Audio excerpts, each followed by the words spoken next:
from Europe, from early childhood.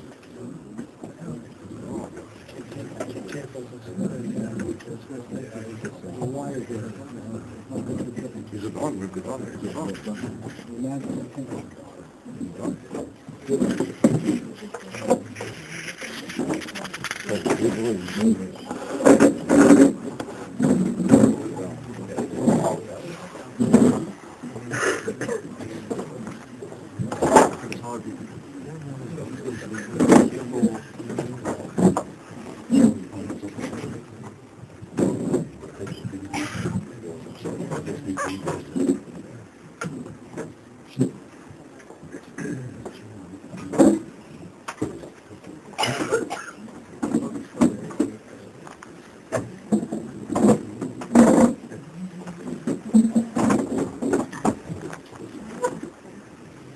Where the Rabbi say,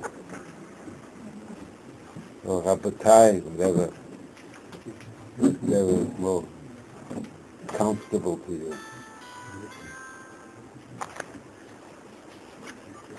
To tell you the truth, to me, Hebrew and English is about the same, because I was born elsewhere, not in England, and not in Eretz Yisrael.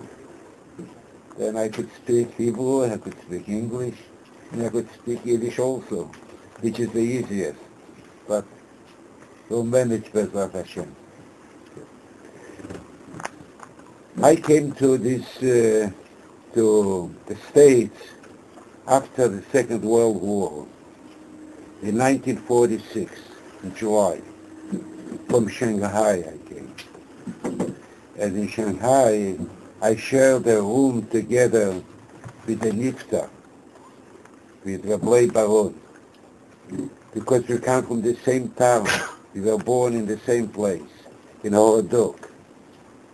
My father was the Rav in HoRav, and he was very dedicated to the people, to help them, to get the boys into the yeshivas. We had from HoRav more yeshiva people than Vilna had. Vilna was the big principal city in the entire region. But my father managed to get all the boys and get them to yeshivas, and he supported them. He got money for them from the States, and he was like a father to them. I was a little younger than the niftar, but we kept very close, because the niftar used to come to our house when he was visiting his home for the holidays. Then he spent a lot of time in our house, and my father took care of him like of his own son. And I remember that he put him to speak on the pulpit, when he was still young, when he was still in Baranovich. He was not in Mir Yeshiva yet. He was a young fellow. But he wanted him to get adjusted to it and to feel comfortable that he should not have the emate the tzibura. He shouldn't have the fear of the public. Then he said, well, it's important that you start when you're young, and you feel that it's natural. And he became a very good speaker. Not only was a great Talmud Chochem and Adam Godel, he published Sforim, as you know, and he had a very good head, And in the Mishpoche, they had good heads in the Mishpoche. His mother was very brilliant, and he was very capable, and he was lively, lebedik, and he was a wonderful person.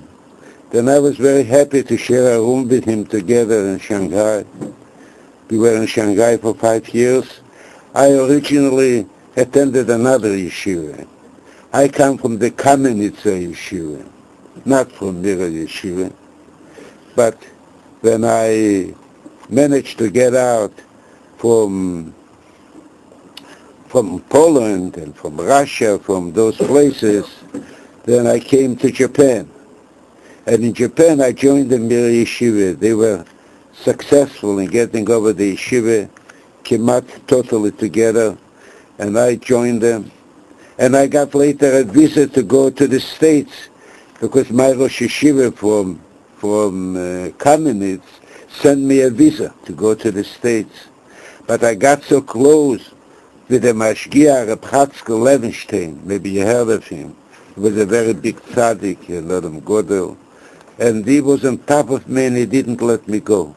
Then I had to stay extra 5 years in Shanghai, and it was not easy. The only thing is what compensated me was that I had the opportunity to learn together with everybody. And that's what he told me, Reb Chatzkel. Your place is here, not elsewhere. Then I told him I have to save my parents. They were left in Vilna at that time. He said he can't do anything anymore, and there's no chance, and stay here. And I listened to him. And whenever I came to HoRav Yisroel, I visited him, and he was very happy to see me. But the last year I remember when I came, then the younger daughter of his, took me in and said, Tate, here is Yisroel Aradoker. Then he looks at me, and he didn't recognize me, because he was old. He didn't have a little Alzheimer's, whatever they call it, I suppose. Then he says to me, when ihr mir gedenkt, yeah? Then I said to him, a Rebbe, as a wrote a Talmidim, you could forget one. But I had only one Rebbe here. Then could I forget one Rebbe? Then he smiled, he was very happy with my answer. And a short while after, he was niftar. He was a big tzaddik, and he was mamish, he was B'kei Arikim, always with the Tehillim, trying to save us that the Japanese, they wanted to kill the rest of us. And because Germany was, at that time, the ally of Japan, and it was a miracle, a ness, that we were saved, Baruch Hashem. Then I came in 1946 in July. Then I had to get myself at home with the English language, and I got fairly well with the Hebrew language. And Baruch Hashem, although in Shanghai I didn't learn any languages, when I came there, and I got it, Baruch Hashem. That's why I am able to now to come to talk to you. Now, let me tell you about the niftar. I mean, I didn't come to speak about myself. I was very happy the other day to see his daughters. He had a family, Baruch Hashem, Litiferes.